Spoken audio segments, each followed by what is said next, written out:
So welcome everyone to day one of the splendid Open Book Festival. I hope you're in the right place. We're discussing the banality of violence here with three authors with three very different books.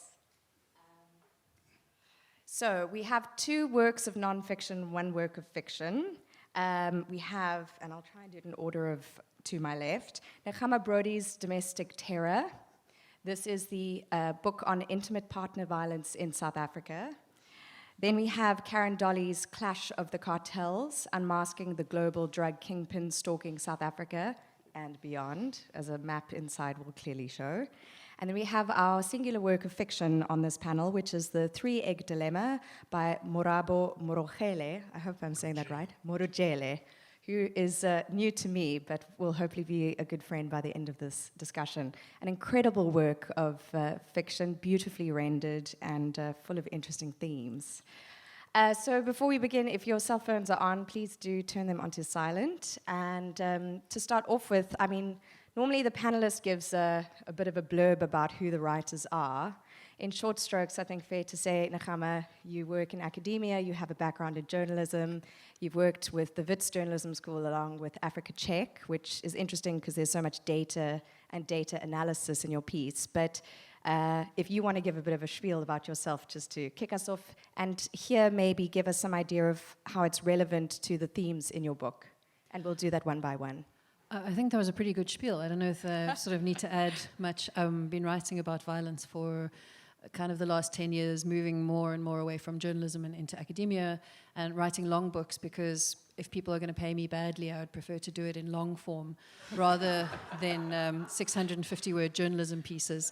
But huge respect to my colleagues who produce exceptional news every day. So Caryn Dolley works at Daily Maverick now, has a very substantial career in writing about crime and drug players in South Africa, particularly the Western Cape, but beyond. Has a background working at Amabungane, among others. And yes, tell me how your background fed into this tome. I have no idea. No, I really have no idea. I got into journalism. I did not anticipate covering crime and corruption and court cases, but that's where I've ended up and what I'm kind of doing at the moment. And yeah, like one thing I've noticed, which is infuriating, is that when I started out in journalism about 20 years ago, I'm old. I'm super old, actually. But when I started out in journalism, I was covering the exact same themes I'm still covering. I'm just approaching it in a different manner, but it's infuriating because you'll see the same crimes being perpetrated by similar groups. And I mean, it's exhausting trying to think we can solve it, but yeah. She's not even talking about the same per word rate. Which has also not changed in about 20 years. Morabo, you're somewhat of a curveball. You're a man of rhythm and meter and tone. You have a background in jazz music and performance. I see some of that in the text, and I think you've drawn from your own incredible, rich experience of travel with your work. But tell us how that fed into your work. Well, I live in a place which has the 5th highest murder rate in the world, right? And I think we all understand that murder rates are calculated on how many deaths per 100,000, whatever the case may be. Lesotho is number 5 in the world, behind countries like Haiti and I can't remember the others. And therefore, I live in a context where there's crime all the time and violence all the time. And it's a lot of GBV, a lot of femicide and so on and so forth.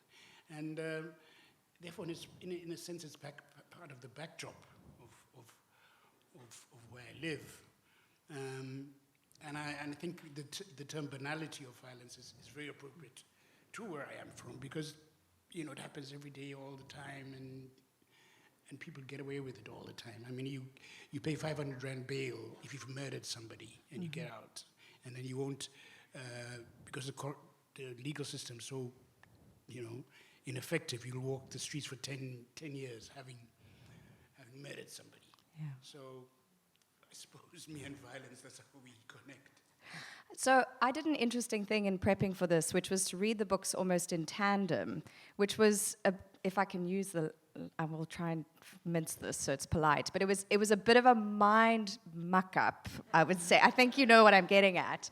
And all books have narrative as a device, obviously, but in your book in particular, The Three-Egg Dilemma, the way that there's this imminent threat of soldiers, which is woven throughout.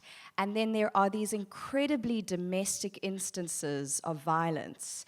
And they include sort of, run-of-the-mill violence, bar scuffles and that kind of thing, thieving, and then also sexual violence. There's a character who is the son of a shopkeeper. He's a sexual predator, really, who's raping other peers in the community. And it's spoken about in a way that I think probably reflects what often happens in the banality of violent life in our subcontinent. Yeah, that's actually very true. I mean, that's the shopkeeper's son you're talking about. It's actually a person I know.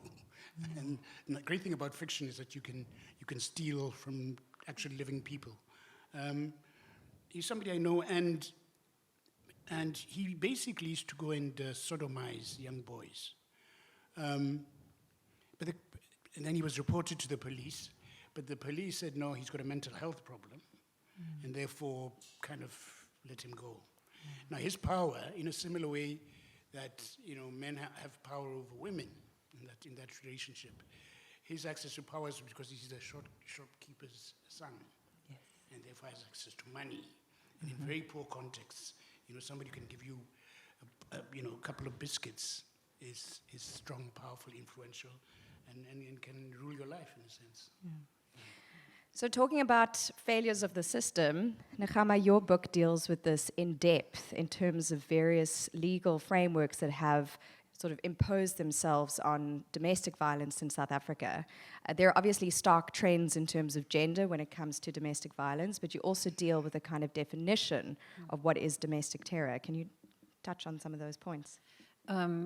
In a previous panel, we were actually talking about the problems with definitions. And so we need words to try and make sense of things, but also so that we can communicate with other people and hope that they understand the same thing, that we understand when we use the same words.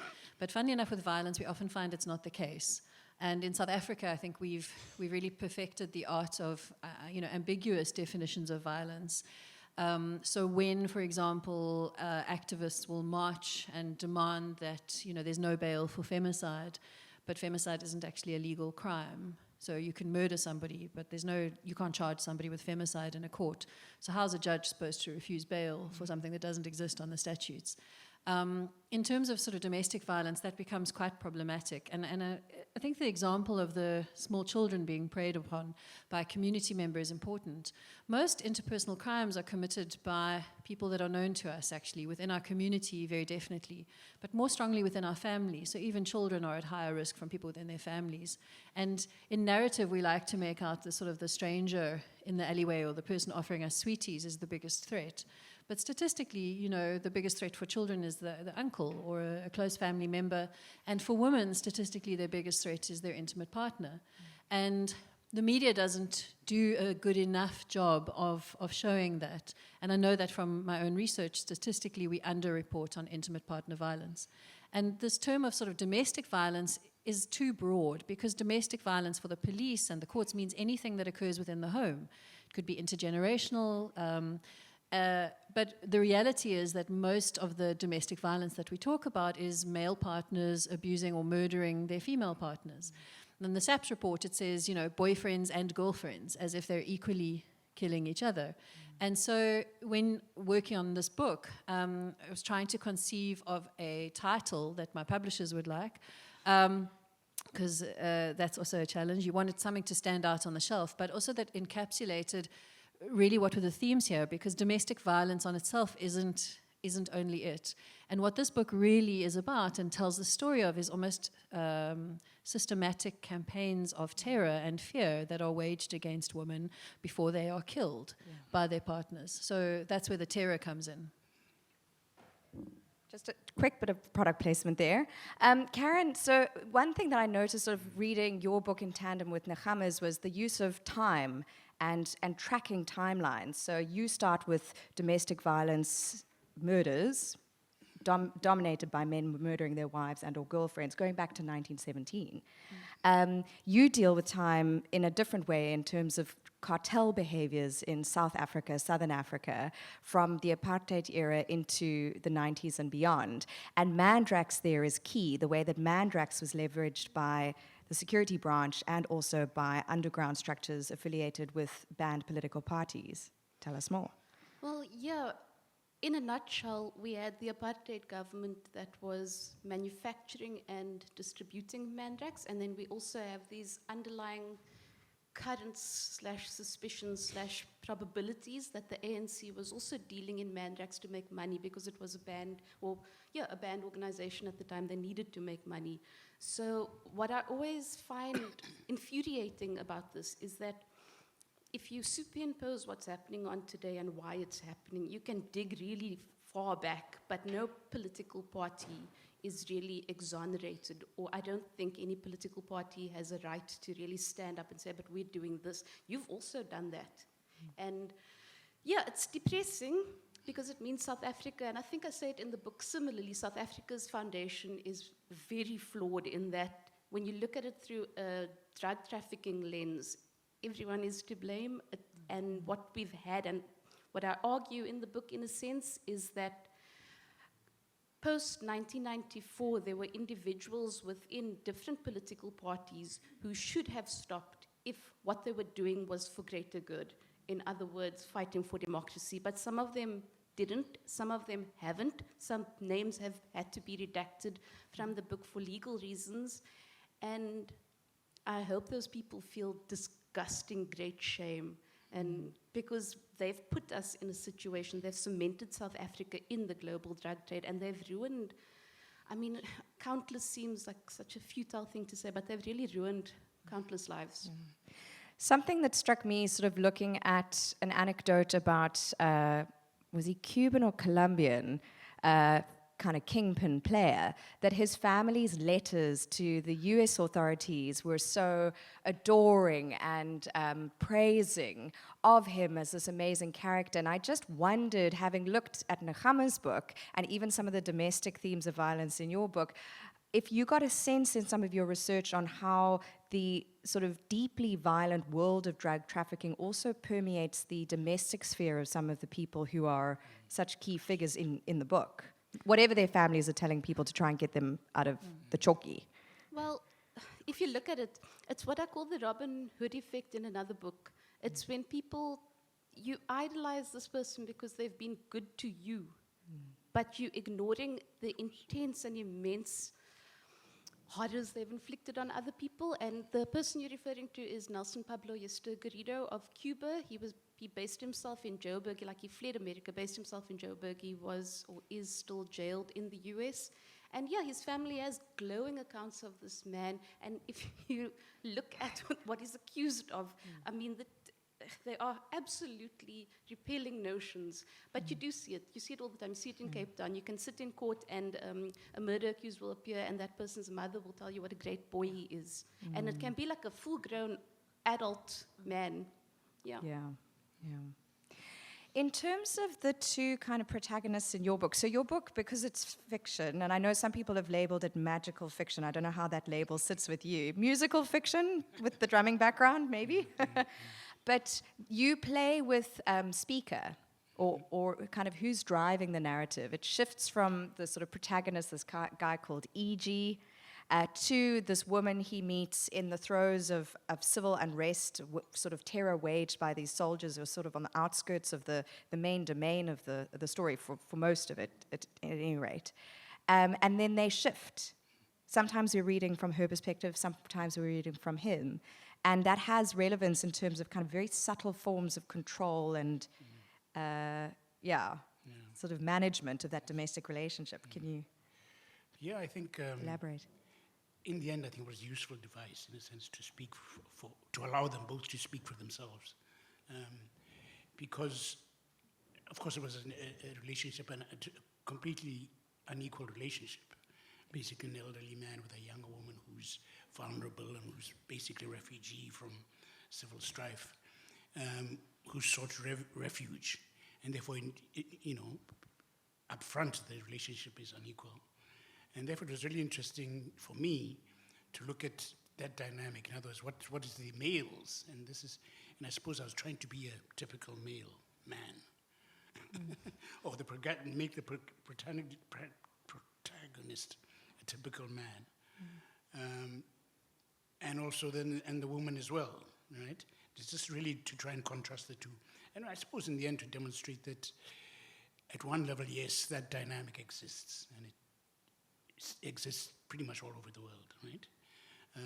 That it creates opportunities for violence, or it can lead to violence or abuse of one form or the other. But at the same time, I think I try to portray them both as victims.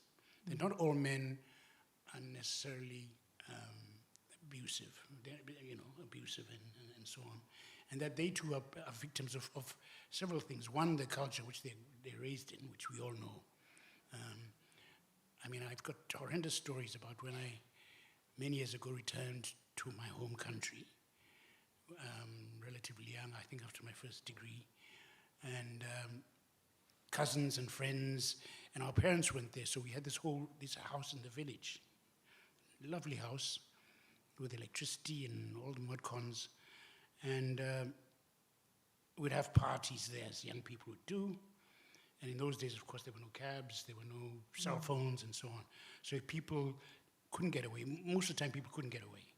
And sometimes there would be women who we left there. And for me, it was actually quite horrific, because the next day I would be asked by my friends and cousins, and what have you, whether I'd had sex with the women who'd slept at the house because they couldn't go home at the time of night. And for me, it was horrific. Their understanding was, just by the fact of their being in the house, in the home, obliged them to have sex with you. And that really horrified me. And therefore, it raised for me again the issue of men as rapists. Are men rapists? Are they, because that would be rape, wouldn't it? If you're forcing a woman to have sex with you simply because she happens to be, But anyway, nevertheless, I think what I was really trying to do in describing these, or having these two perspectives, is really also to say that men are not completely all bad. And you complicate it because in terms of domestic terror, thinking about Nechama's book, a perpetrator of domestic violence who comes through very strongly is a mother, Yes. right? Pule's mother, who is rage-filled and lashes out and abuses her children physically. You mentioned that thing of a kind of bed and board and what might be assumed to need to be accrued with violence from a woman sleeping under a roof overnight if she can't get away in payment for that. It touches on what you deal with at the beginning of your book in terms of legal attitudes around property and economic abuse, which have formed the bedrock of some of South Africa's attitudes around rape and sanctioning marital rape during apartheid. I think this is maybe the heart of what is the banality of violence. There's two layers to it in South Africa. One is that, and Lesotho, and countries where violence is extremely high, is it's so normal that we talk about it as if, just that's what happened, or we have the default, which is, well, it could have been worse, So that's one level of it. But the other level is that written into our law books and written into our kind of fairly shared colonial history and our borders is this kind of normalization of certain expectations of violence that were understood. Because men understood that in that situation, the woman was expected to perform sex with them. Women understood that as well. It wasn't about that they wanted to. It was understood that, well, if that's what happened, that's kind of what you lived with. And that's the same maybe with marital rape and with many expectations. I'm thinking of a paper, and I'm going to maybe misremember, and I think Shanaz Matthews was one of the lead authors, talking about violence, sexual violence in sort of particularly small towns in the Western Cape, and the relationship with alcohol, which we never talk about enough in South Africa, and its strong relationship with violence. And how the characterization of intimate relationships is often too narrow. We think it's somebody who's in a formal relationship, but if it's Shanaz, but the authors note very clearly that in small towns, and especially in situations where people are drinking, there is an expectation that women will perform sexual acts with men who they know in their community, even without consent. And again, so it's this broadly, everybody understands how things really are. And it's that sort of insidious violence that lays the foundation for everything else afterwards. Even, sexual abuse of minors, the things that we don't talk about. Oh, well, it's just, it could have been worse. Yeah.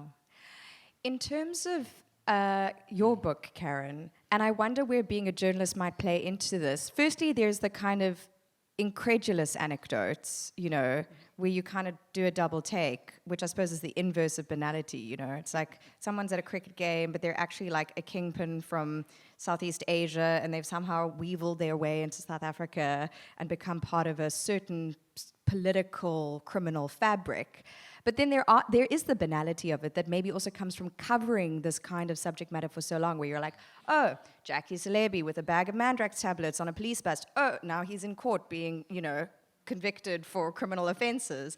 How do you manage that, where your skin gets thick because you're dealing with this subject matter so much? So what's banal to you might not be banal to your editor or your reader.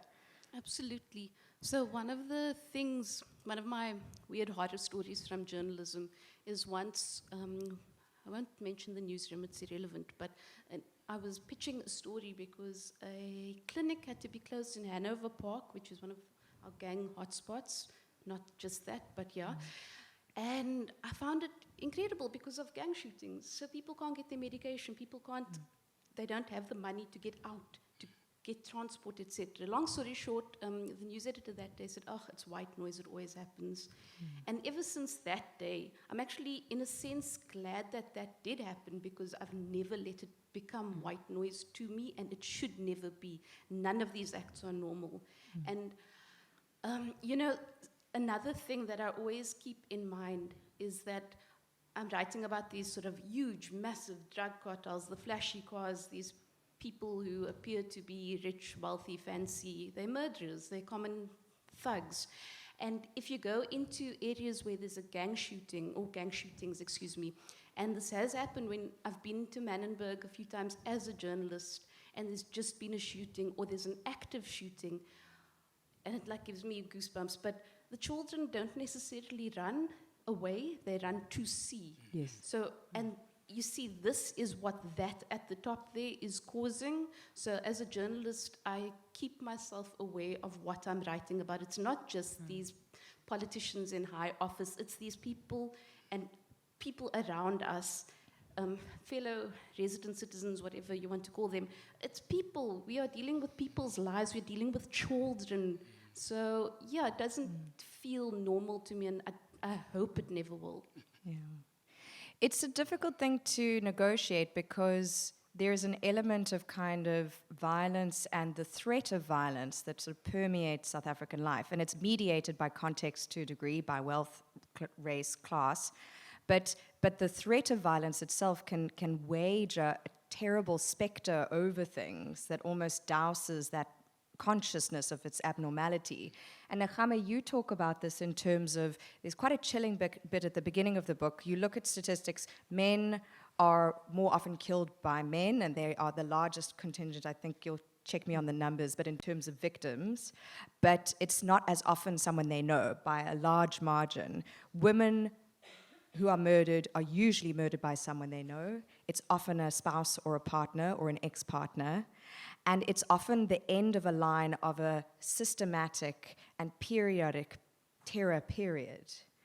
So can you talk us through some of that in terms of the need for reporting and keeping a paper trail when it comes to the legal process?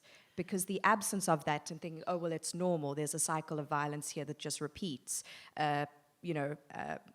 order gets obtained to ward the assailant off and then gets retracted. That all matters for litigation. So I want to use a metaphor here.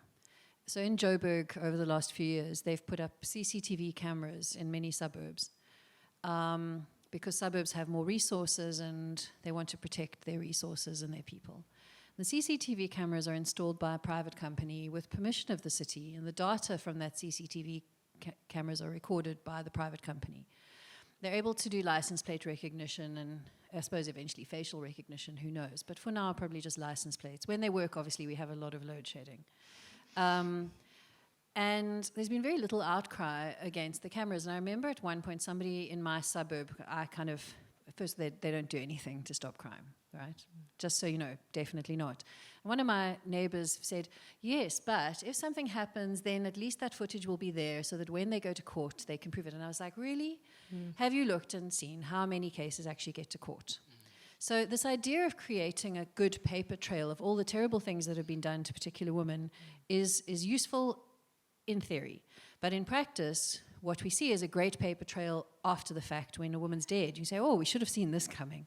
And in many of those cases, we really could have seen this coming. So there's so many small little events along the way. And the point that I make in the book is that when a male partner kills his female partner, it's almost never the first act of violence. It's just the last. And so it really helps her not one bit to have documented it well beforehand. And what we're seeing is that there's a failure in our justice system and our policing system to help her even when she documents it quite well up until that point. But something that Caryn was saying was making me think about an abnormal response to a normal response to an abnormal situation, or an abnormal response to an abnormal situation.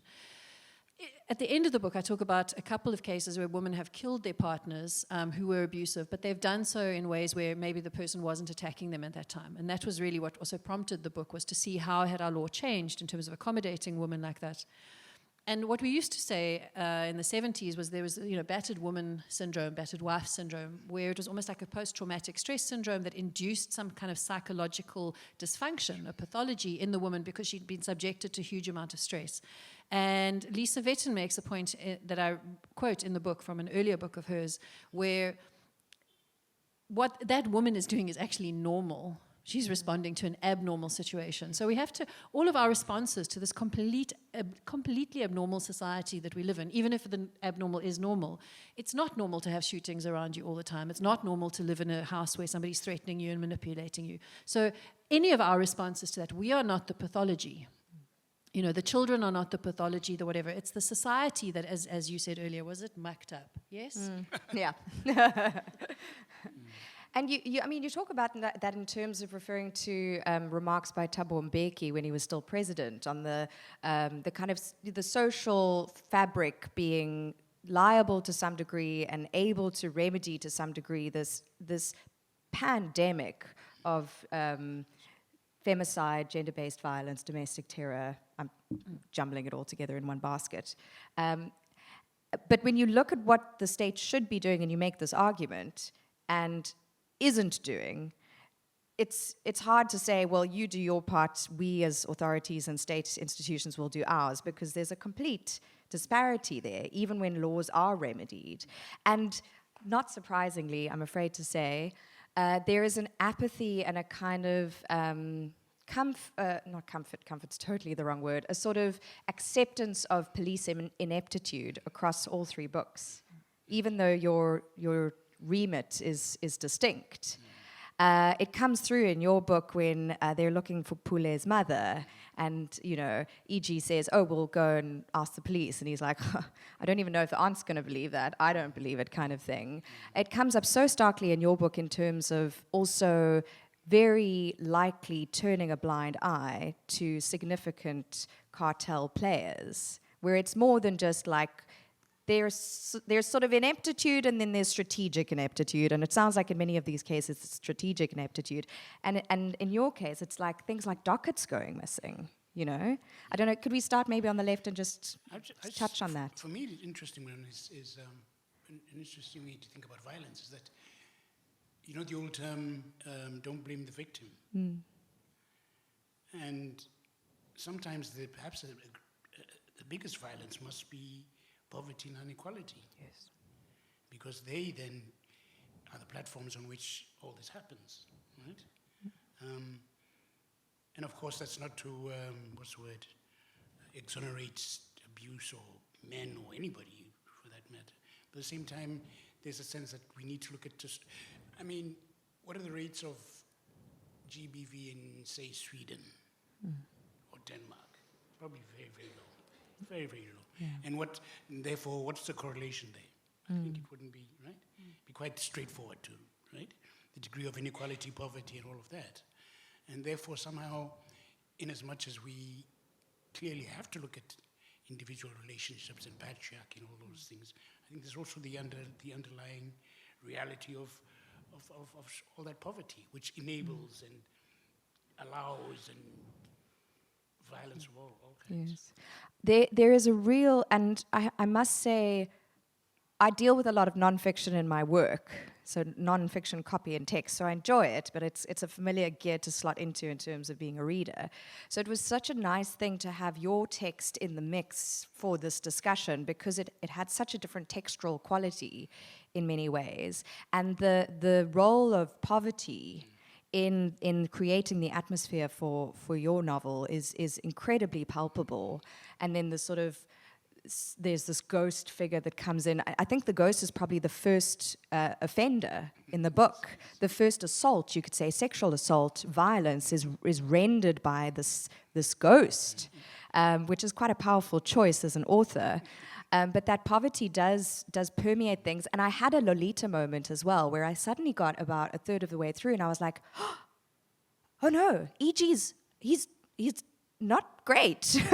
You know what I mean? I was like, I've kind of warmed to this narrator and felt sympathy for Pearl, and then I was suddenly like, whoa, he's actually really bad news. And that felt a lot like, you know, you hear of a friend who's got a partner who's been threatening or controlling, or then moves into being more domineering or even physically aggressive, and you're like, oh, but I kind of thought he was an okay guy. You know what I mean? So there's that banality again. Poverty obviously comes up starkly in your book as well, in terms of power dynamics and the exploitation of vulnerable communities. But the tentacles reach far and wide. Greenpoint comes up, Camps Bay comes up, Plattekloof, you know, Wellington. Yeah, I don't think crime and organized crime have parameters. I think, for example, if they're gang shootings, they may be centered in an area which is historically associated with gang violence for a reason.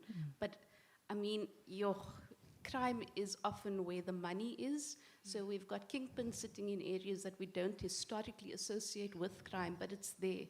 And yeah, I just wanted to point out, in terms of the police, they are good police officers. Yes. So if there is a cop here, or cops, like, they are good police officers. But I just want to point out that, you know, I think police can get away with a lot. Firstly, even if you're in the highest office or highest seat in the police service, look at the list of national police commissioners we've had.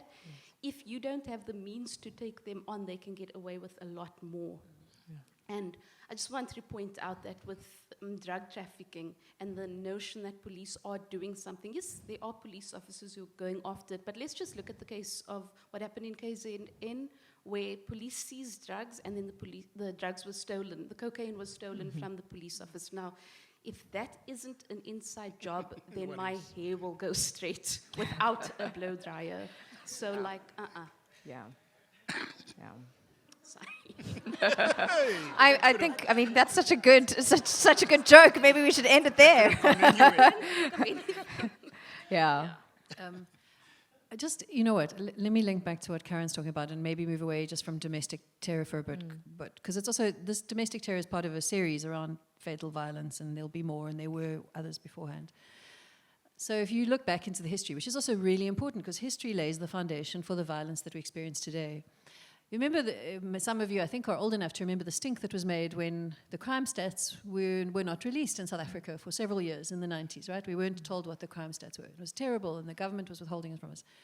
You know who the first person was to withhold the crime stats? I think it was Adrian Vlok in the 1970s in the Western Cape, which was already the murder capital of South Africa, which it often is, depending. Sometimes it's Western Cape and Eastern Cape fight it out.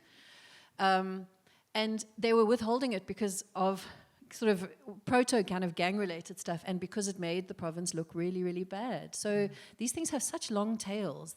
You know, violence is never a short thing, actually. It has such long and deep roots, and that's why it's so hard to dig it out. Yes. And also cultures of violence, you know, how violence sort of manifests in different contexts with different nuances and sort of particularities. I thought what was quite interesting, Nechama, in your book as well, is that in terms of, as I said earlier, there is narrative used as a device throughout. I mean, some of your characters, the Sultan, you know, Mr. Big, not from Sex and the City, you know, plot twist. But, I mean, some of the characters, the names, you know, in your book and the narratives around them are beautifully written as well and quite powerfully rendered.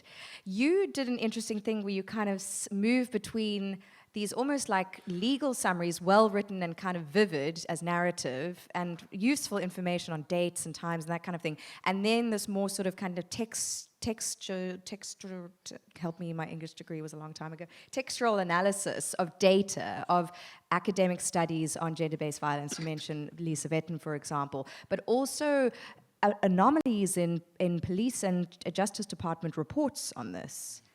And I think people make it very deliberately quite hard for us to read what's actually going on. And that's, again, why the role of not only the academy, but journalism in particular is so important, because our job should be to make justice in particular intelligible to people.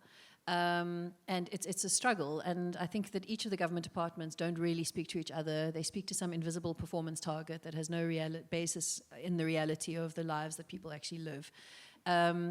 And I am much more comfortable in the sort of statistical space than the legal space. I had to get a lot of law friends to read the legal parts of the book. I'm still, if I made any mistakes, I'm really sorry. I mean, genuinely, because I'm sure I'll be like raked over the coals.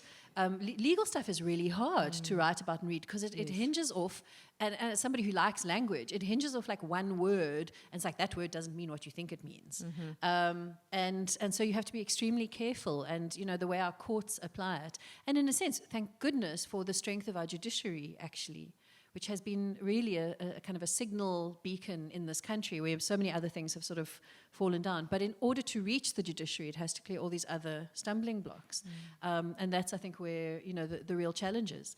I don't have a sort of good answer for that, but maybe I think that's why narrative and journalism is important, because telling those stories allows people to make justice legible and make injustice legible outside of their own sort of experience. And then hopefully they ask for better from other sources. Something that struck me as well is that because you kind of start in the early 1900s and then move through, and case studies of murders that were recognizable, even sort of tacitly, that I was like, oh, I remember this case, I remember the CCTV footage coming up. And then as you move along, I mean, and some of the things that remain kind of perpetual in reportage, like the weapon used, you know, the dynamics between them, this weird framing of a love relationship in a deeply gory, violent, abusive scenario, and you really unpack that quite carefully, including in terms of music, which is a kind of nice tie because music features quite prominently in your text, but how the language of lyrics are used to sort of advocate for femicide, as though it's this beautiful expression of your functional relationship with healthy attachment styles to someone. If someone really, really loves you enough, he'll kill you. That's the rhetoric, Very, very interesting. Culture and violence. I mean, Zamazamas now are in the news all the time. And many of them are from Lesotho. And it's really interesting because and Zakes Mda, for example, recently brought out a book on them. But essentially, it's the whole thing is about two gangs. And it's very reminiscent of the American hip-hop West Coast thing, right? So you have basically two gangs who have rivals and who essentially are very, very, very violent. I mean, extremely violent. They walk around with guns, and you might have seen some of the footage on television. They make millions through violence and through, of course, this illegal mining. But what for me is very interesting is that the culture, there's a very standout kind of music in Lesotho, where there's the basic music, and then there'll be these narrators who will tell stories about where they come from, which village, who they murdered, how they murdered them, how they cut this. And therefore culture and violence are so intermeshed. It's almost impossible to disentangle them.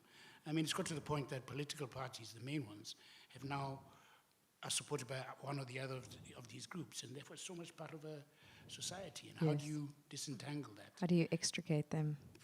I mean, Caryn, you also deal with this in terms of, so yours is kind of within the domestic sphere. Yours is sort of regional, but then actually blasts across the globe, and interesting players in terms of networks into Kenya, for example, into Dubai, into India, and how people are paying off different authorities in different parts of the world, and how porous the whole cartel web is beyond South Africa. So yeah, I think the reason I wrote Clash of the Cartels was to prove, or not prove, I think everybody knows it, but it's nice to have stories and case studies that back it up. But I don't think there's, there's local crime and there's this and there's that. I think everything is interconnected. And I mean, this is where, without going too deep, but like music, nutrition, etc., this all, I mean, it's so, it's life. Everything is interconnected. One thing leads to the other. What we see in South Africa is not limited to South Africa. And it would be fascinating if I got to go live in another country for a while and see how they report on things that are connected to us and that we don't necessarily know about. For example, Bulgaria. We had the murders in Constantia, people, not any other area, because a lot of people were surprised that this has happened in Constantia. But those people must go look back and see where Mark Thatcher was living and where the Guptas bought a house, and where, didn't Vito Palazotto also have property in the leafy suburbs of Cape Town? Did have property in the leafy suburbs of the Western Cape. There we go.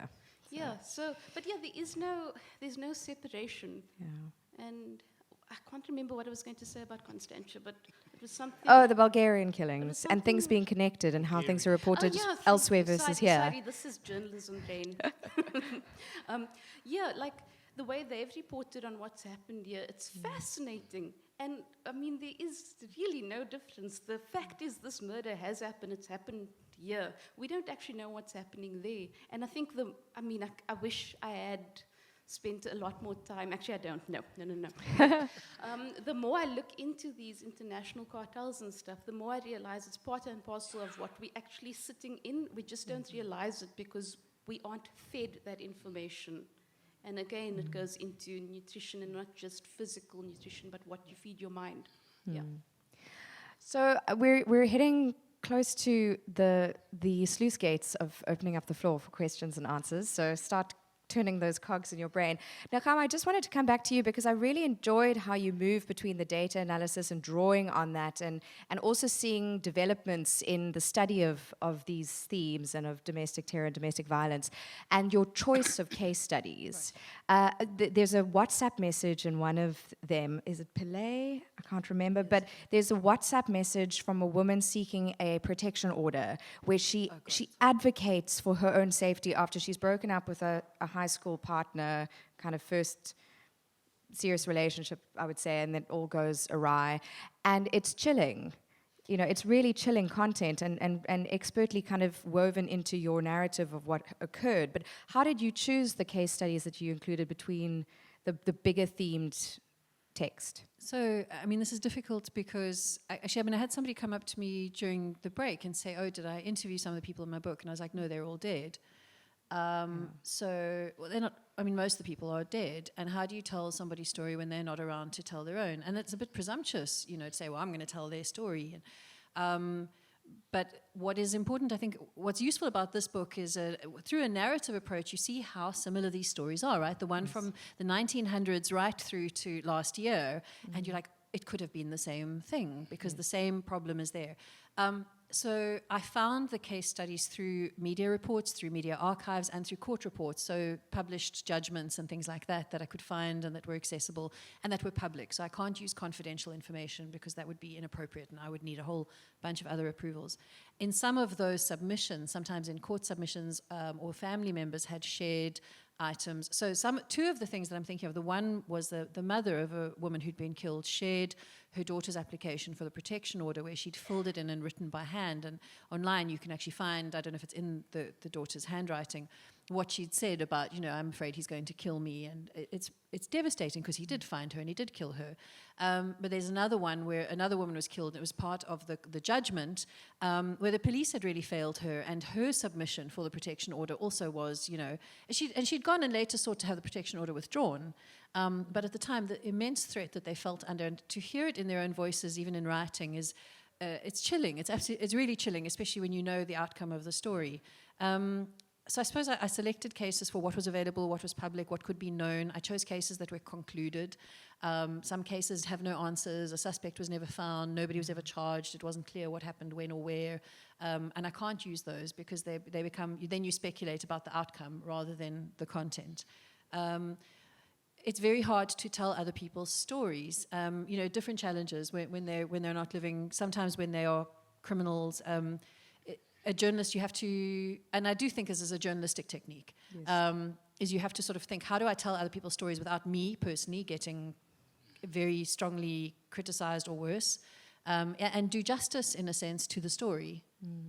So, tightrope. Tightrope. I'm tempted to close off with a cherry-picked, what is the most banal case of violence in each of your books, but that seems just so trite.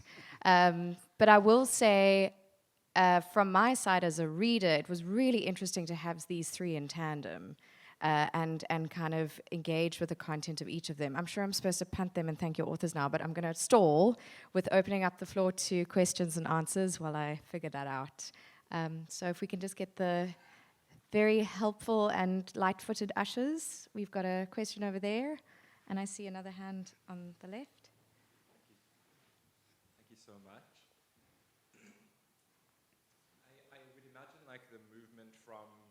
Sorry, can we just check that you're audible, because they're recording this for the SSA records, so...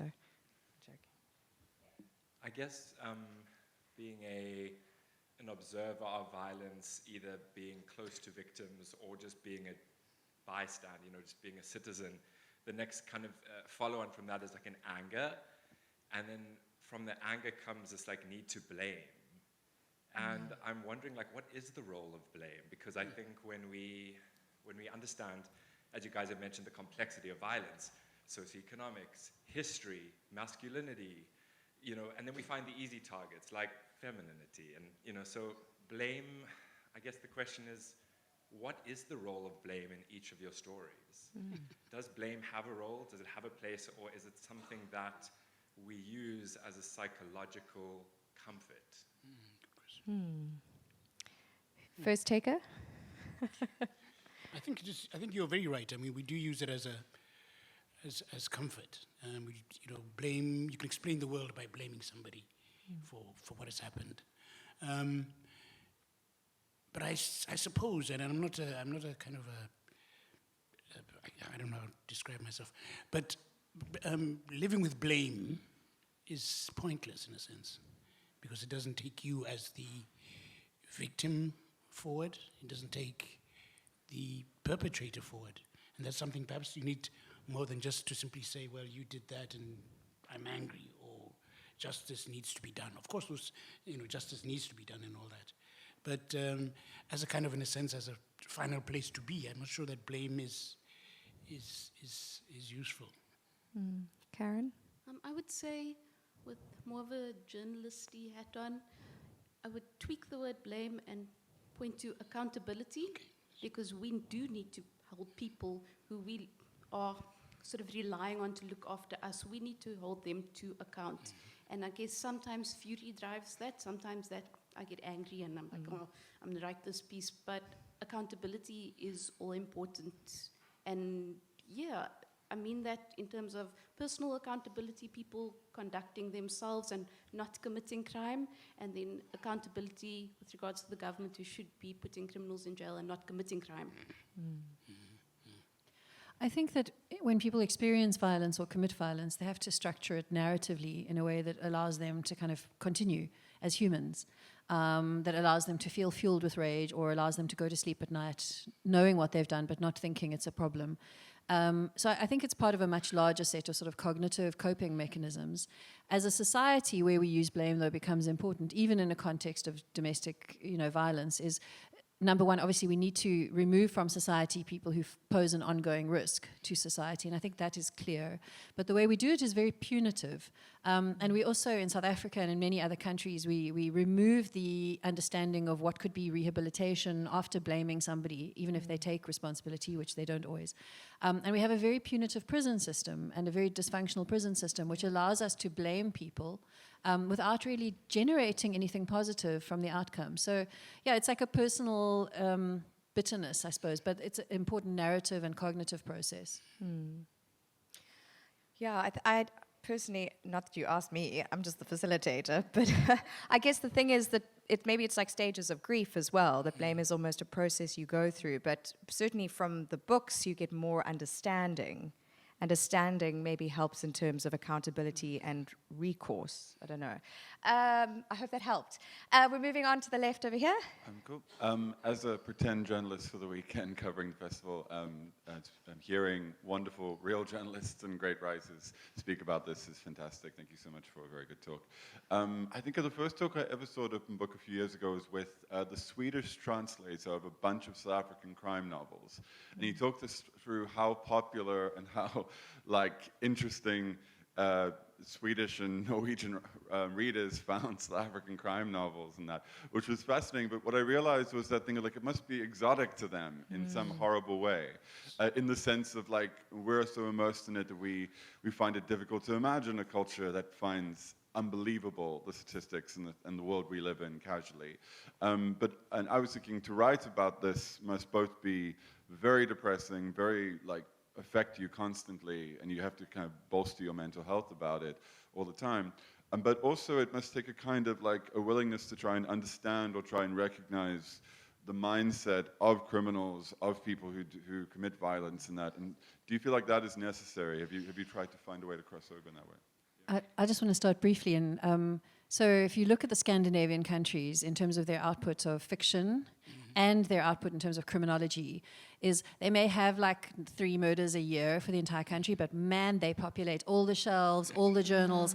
We are not exotic to them. We're have you seen Bridge? Come on, you got to watch that. They are dark and they thrive in this. So I think it's more a recognition of their sort of very, very rich tapestry of narrative exploration. And then I always feel bad because I'll say to my colleagues who work in that region, I'll be like, you guys are the leading, criminology writers and you only have 9 murders a year and we get relegated in the academic circles.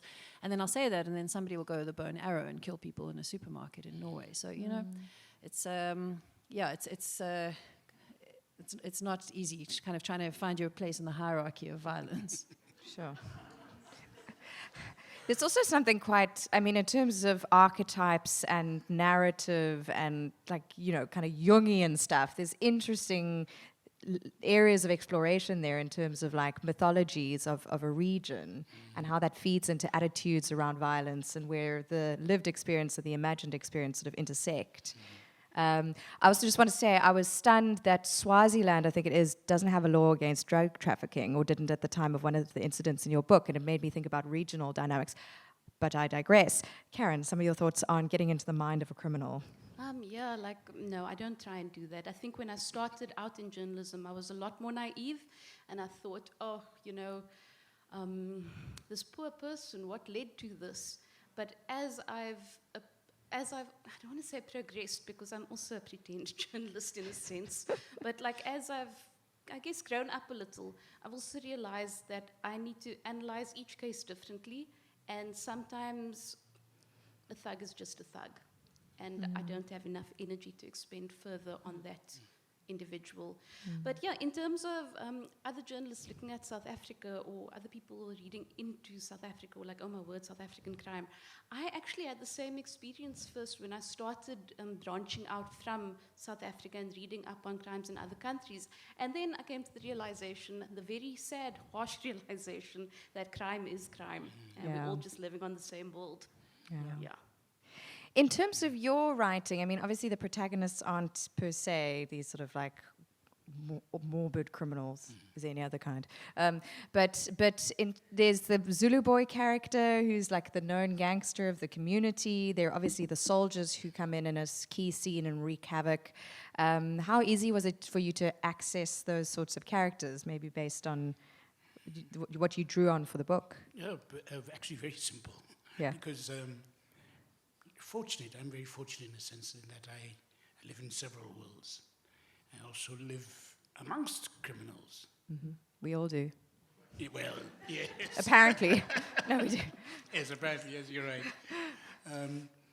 But, you know, as I say, I can be in a village somewhere, and in a bar in a village, and these guys will be talking about a cash heist they did. I mean, you know, that level of stuff. Yeah. Whereas others will be talking about much more mundane levels of crime or violence. And therefore, for me to access them was actually quite easy. If you, I think there's wealth in being able to live at all levels of society. You know, if nothing else, you begin to understand its dynamics better and how it's constituted, how it works, how it does not work. And I think perhaps some of our shortcomings is that we remained in our pedestals, and we are academics, and we are people who are very removed from this thing, and therefore look at things like crime through a particular prism, which sometimes perhaps, you know, you have the empirical stuff and all the research you've done, but somehow perhaps it needs to be looked at from a different point of view, and from the level of innocence. I mean, you do talk about the victims, obviously very, very much about the victims, but somehow, I don't know. And it's a pity. I mean, one of the things about literature and writing in general, it should be able to get ordinary people to write and to speak for themselves. Yes. And I think that would be a stunning project. I think people have tried to do that, projects of this kind in the past. Yes. And I think those are perhaps the most valuable stories because they come from, rather than from outside. The other thing about pedestal is that it's probably a coping mechanism, because what comes through so starkly, I think, Caryn, and particularly in your book, is like, there is no pedestal. These worlds are so intricately woven together and kind of grafted on each other, almost like the DNA of different players and sectors, nationalities, you know, affiliations are all kind of so intricately bound that any idea that you're removed on a bit of interrogation is quickly pierced. But now it is time to close off. First off, I'm very happy to see that they have given us a handy slideshow in the background here, courtesy probably of Microsoft PowerPoint. So thank you to all of these fine sponsors who have given us bed and board for the hour here at the Homecoming Center. 3 Egg Dilemma, an excellent, beautifully rendered, textured book of wonderful fiction that I can highly recommend. And I was saying to you, Morabo, I haven't read your first book, but on reading this, I'm now very inspired to go and do that. Nice to have some fiction as well. Domestic Terror is an incredibly valuable insight into domestic violence in South Africa, domestic terror, reporting on it, powerfully chosen anecdotes of different cases of it over the arc of history.